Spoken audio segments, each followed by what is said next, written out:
This is part 2. We're back live with Gemineye. So Gemineye, what can you tell us about the infamous Serengeti Plains and that era?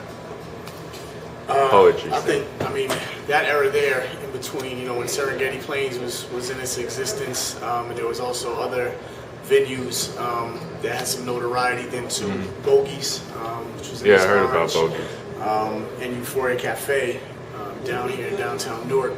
That was really a stretch where I think Jersey poetry was probably at its height in terms of just the level of overall competition. I mean, you know, there were open mic events in New Jersey that looked like, you know, rosters from seasons of deaf poetry. I mean, that's how serious it was.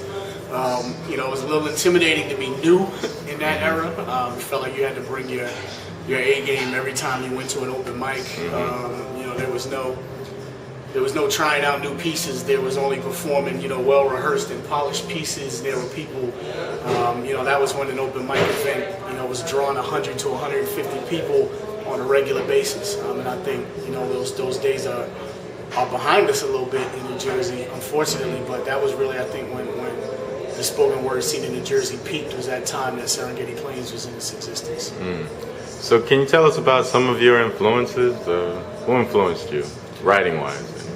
Well, I mean, I got the greatest influence, you know, from my early days in New Jersey, 2001, 2002, 2003, even 2004, you know, hanging around with people like, you know, deaf poet Flowmentalz, other people like Helena D. Lewis, you know, D the Schizophrenic, other people, you know, like Rashida Darrow, who was big in this area, doesn't live in this area anymore, was big in this area in that time frame.